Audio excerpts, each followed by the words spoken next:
Hey, it's Carrington from K&K's Indie Gaming Corner. Indie Gaming Corner. Let's go.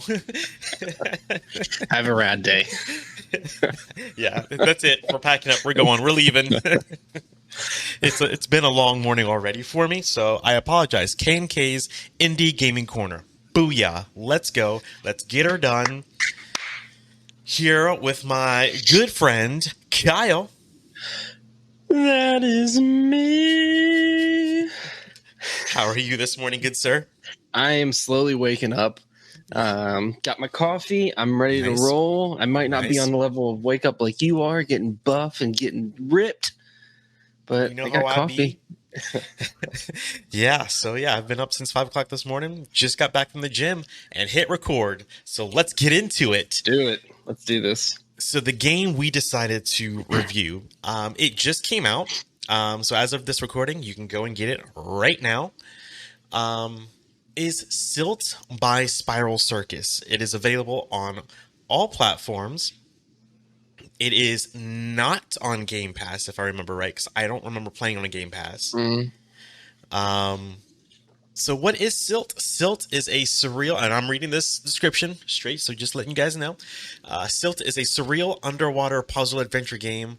Alone in an underwater abyss, you are a diver searching the deep to uncover long-forgotten memories. Possess the creatures around you to solve puzzles and travel further into the darkness. Kyle? That's me. You are fresh with finishing this game. You're like fresh. Like within the past few 3 minutes. hours. Yeah, a few minutes even, yeah. Now, I finished it as well. So since your thoughts are a bit more fresh, just finishing it, what are your like raw thoughts? Because I've had time to think about it. I think I made the mistake of comparing this game to Inside when I first saw it, because the art, the tone of it looks very much like Inside. Sure. When you start it, the sounds are very atmospheric, like Inside provides. And I don't know. Maybe there was inspiration drawn from that game, but the game is different from Inside. So as soon as I started playing into that, I wiped that out of my system completely. I really enjoyed my time with it. I this day and age, being a dad, a husband, and I work full time, I appreciate the games that aren't 40 hours long. Sure. So this game took me maybe just a couple hours to beat. And so I really appreciate that. Now, as far as the gameplay goes, it's a puzzle game. You're underwater, diving deep into the sea, coming across creatures that are ferocious and hideous and weird, and I loved every bit of that.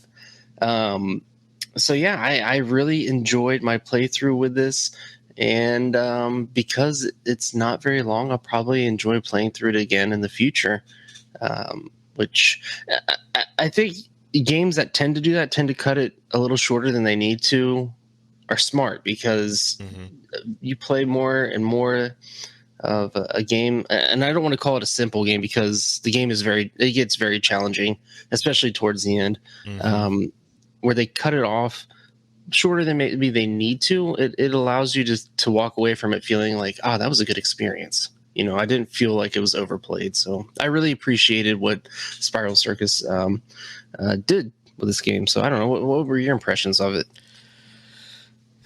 So my first impression booting up the game was, and I expressed this to you and you agreed as well. It looks like a Tim Burton movie. Yeah. Like very gothic like, and the way the art style was, I loved it. Every single creature, the animation, I loved it all, because it was just all unique and also creepy, but not too like grotesque or anything, but it was everything was within the world. Yeah, it was eerie, and everything fit into the world that they were trying to build and tell. And as you said, it does get challenging towards the end, which I did appreciate, because some of those puzzles, they were pretty tough.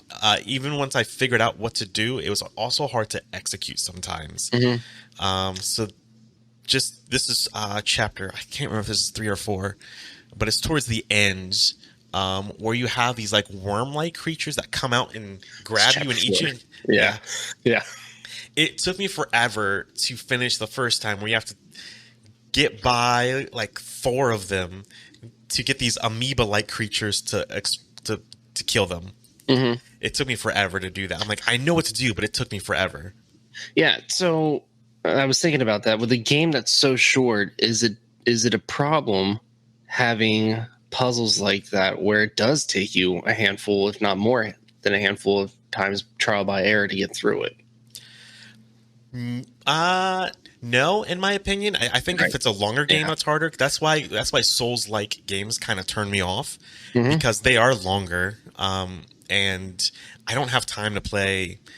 Even I don't have a family, but still, even a 40 to Right. 60 hour game still is daunting to, even with, just because I have a full-time job and I have other games I want to complete as well. Right.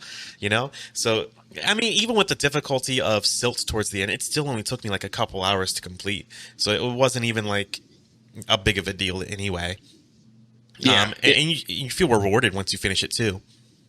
Yeah, you really do. I don't want to dive into the ending as far as only the spoiler territory, but I will say that it left me almost feeling, I'm going back to Inside, almost just kind of questioning at the end of the game. Yes. Like, what did I just play through? What is the meaning of this? Mm-hmm. And I need to play it again. Yeah. To kind of replay through everything and as I'm going through. The environment, the artwork by Tom Mead is beautiful. I will tell you, it's one of the more engaging and beautiful environments I've played in a game in a while. Mm-hmm. It grasps your attention right from the beginning. And underwater games, or games with underwater sections, with regards to like Echo the Dolphin, are not good. And Echo's challenging too, but I'm just Right. saying, like, is there really a game that you look back and you think, man, that was a fun game where you're playing underwater? The only one I can think of off the top of my head, and this is just literally off the top of my head, is Subnautica. That's the only one I can think of. Okay. Yeah, I guess with exception of that. Okay. I mean, Fine, but whatever, other Karen. than You that, prove me wrong. but still, you still have a good point though. I mean, there's quite a few underwater games out there that's just like, or even games that have underwater levels. They're just not done right. They're not fun. Mm-hmm. Whereas Silt, I felt like the physics were consistent. They weren't too hard to grasp, and not once did I feel like I was moving too slow, or that the game was making a mistake because of basically underwater physics. Yeah. I knew it was my fault. Yeah, most definitely. Maybe the fact that the game itself being underwater is a little slower, controlling your character makes it a little easier. Possibly. But they executed that. I got to say the boss fights were, they were very, very good. Very, I couldn't have said it better myself. They were really good. And for those listening, Carrington just put his fingers to his lips and Yeah, I did a chef's kiss. the chef's kiss. And the boss designs, I mean, Mm-hmm. I'm telling you, super creative. And whenever you rip the light out of those creatures, it's like you just feel overpowered. It's so cool. So cool. Absolutely. And it's funny because there was only one boss I felt like wasn't really a boss, and I think that was chapter 2. The weird spider-like thing with the tree on top of it. Oh, yeah. That was the only one I felt like that was like the easiest boss out of the 4. Can we talk about the birds inside that tree? Oh my god. I couldn't tell if they had hands or if they were wings. Right. And it looked like that they were wearing almost like a plague doctor type. So I didn't know if it was like people, like bald people. I don't know. I couldn't tell, but it was so weird. People listening, we're describing this, and they're probably like, "What? What are you talking about?" Yeah. Maybe we could flash a picture. I don't know. I'll see what I can do. I'm pretty sure I got footage of that, so I'll flash it up on the screen right now. Because I did try to make sure to get plenty of footage for this game. Because there's a lot to see. Absolutely, and the environments are just good lord, and you can tell they put a lot of work into the detail, into trying to tell the story with the environments, Hmm. because there's no dialogue in the game. The only I guess writings in the game is at the very beginning, Yep. when you start it up. Yeah. It's like And they've got a poem at the very beginning. yep, and that poem is very essential to the entire world, which Hmm. after finishing it, when I restarted the game and saw the poem again, I'm like, oh my gosh, like it was Yeah. just one of those like, oh my goodness moments. Yeah. Yeah. Yeah. It's, I don't know, man. It's weird. I feel like the game is split into two different environments because you've got your main world where you're puzzling through and you're fighting bosses, and then you've got, after each boss you've got this mechanical, steampunkish type world with weird Hmm. artifacts and weird statues and stuff that you're trying to figure out what it is. And I just I walk away from this game questioning, what is everything in this world? So for those listening, I will make probably like a more in-depth spoiler filled video Mhm. about this, because I had that same reaction after I Yeah. finished it. And after thinking about it and like pondering about it and like replaying it again, I feel like I have thoughts I want to get out there, because I didn't know what to think as soon as I finished it. I'm like, I don't know what I had that same feeling when I play games like this or Yeah. Inside, because like you said, outside of like the genre that they're in, they're two completely different games at the same time. Yeah. Yeah, Um, they both fit into that genre, but they're different, mhm. completely different. So it's just one of those things. It's like I've got thoughts, and I don't want to put them here, because if you're listening or you're watching this, definitely go out and get it. It's like $10. It's not expensive. Like I said, it's available on all platforms. Again, the name is Silt, from Spiral Circus, and they did one heck of a job with this game. And I feel like these smaller games like this, they tend to have, well, not smaller games, let's just say shorter games like this, tend to have a lot more detail in them, um, than I feel like other games do. Even indie titles that are longer, you can tell every single thing has a very specific place. Every single thing was meticulously thought about, and so it just brings out the world more. It engrosses you a little bit more. Yeah, yeah, I completely agree, and I'm excited because with um, Summer Game Fest that we had recently, there is at least a couple games that we've seen that are in, like you said, this genre. Last week you talked about it. You said we're seeing more of these kind of games being developed, and I'm excited for it. So kudos to Spiral Circus for making a fun game. Yeah, and I'm excited to see what they have for the future of us. I'm excited to see if there's going to be any DLC for this game as well. You can honestly make a big open tank and put all the fish in it, and I'll just swim around and play around with their little abilities, or do like a boss, like a boss selector. Like a Go boss, back and yeah, replay some of the boss battles. So that would yeah, be cool. yeah. I Before we give our ratings, I do want to say really quick how I did scream at one point, because out of scared. I don't like I I don't know if I would call this a horror game per se, but it does have some horror Yeah, elements to it. yeah.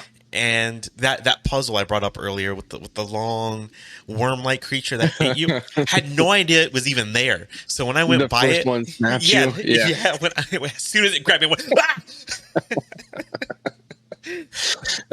That's funny. That's hilarious. So yeah, I think with all that said and done, I personally I probably give this probably an 8.5 out of 10. I was thinking the same exact thing. Yeah, 8.5 out of 10.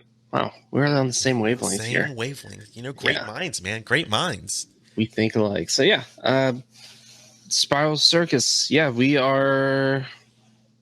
Hopefully, you'll hear some stuff from us and the team shortly. Just keep your eyes peeled. And thank you for making a really fun and beautiful game. Absolutely. And we also look forward to your next project, whatever it may be. And with that, we're going to take a quick break, and we'll be right back. And we are back. We are back in business with our second half, which I'm sure you guys all love to hear us just talk and ramble about different subjects and topics. Ramble talks, ramble thoughts. The Ramble Corner. Kyle, when we were talking, like, what a topic should be discussed, because there nothing controversial has really happened recently that I could find, at least. There's all kinds of gaming news out there, but we look for discussions at this point of our show. And I sat there thinking, what indie shows would you like to see more of? And let me explain, so that way, because you already know what I'm talking about, because we discussed this already. But to anyone listening, what I'm referring to is Netflix has Cuphead, the Cuphead TV show out there. And it is great. I love it. I'm not sure if you've watched it yourself, but it is fantastic. And it's really cool to see an indie studio have this idea and have it grow into something more than just a game, and even jump out of the gaming space and into different medias, such as television or movies. So are there indie games out there that you would like to see a TV show or movie of? Yeah. And I feel like we have kind of had no, I guess maybe not. I'm thinking of Minecraft. What did Minecraft do that was story mode? Yeah, story mode, yeah. Which really was in it. Right, it had a lot of voice actors and stuff, and I'm not sure if that would be considered a television show, more of an interactive experience. Yeah. Choose your own adventure kind of thing. But as far as in the style of a show like Cuphead, I think Cuphead was laid out perfectly for a show, because it was based on those old cartoons. So you had the foundation for a show already, and you had great characters to start out with. So yeah, Cuphead is a perfect example of something that could be turned into a show. For me, something that could be turned from a video game into a show.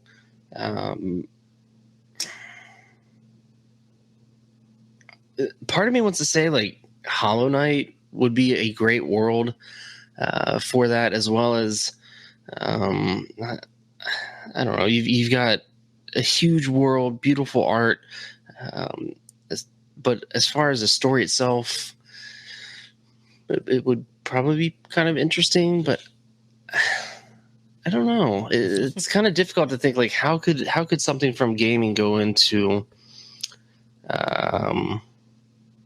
the big screen, or not the big screen, but television itself. Yeah. Is there something that you had in mind in particular? Yeah, actually 3 games in particular. Oh, wow. I was looking at my notes. Yeah. Let's go. Because you need something that with enough story you can work with, but also vague enough to where you can kind of explore different sides within the story itself. And I think Cuphead definitely lent itself to that. Hey, here's the premise, and here's the basic storyline, and then you're just playing through the levels, defeating bosses and stuff. Okay. So one of mine I thought could be done fairly well because of how powerful it was, would be Celeste. I think you could do that. You could probably do a movie out of that. Probably not a show, but you could probably do a movie out of that one. I thought about that. How could that be adapted into a show when you mentioned this the other day? But it does. It has that story, that foundation for it. Absolutely. And you could definitely, because the story is so powerful, you could still, part of it is I feel like you have to play it to get it. But at the same time, I feel like you could tell a very similar story and have a similar effects with it if it was like a movie or something like that, which I think would be really cool to see, especially if it was animated, like hand-drawn animated. I also thought of Hades as well, the roguelike game. And speaking of roguelikes, I put Dead Cells in that realm as well. I think Hades and Dead Cells both lend themselves to TV shows. Those both would fit more, I think, in the anime genre. As when I think of like Dead Cells, I think of like what's that MMO? That game based on the MMO, or that show based on the MMORPG, the anime. Oh, Sword Art Sword Online. Art Online, yeah. Yeah, yeah. I think that would fit kind of into that criteria.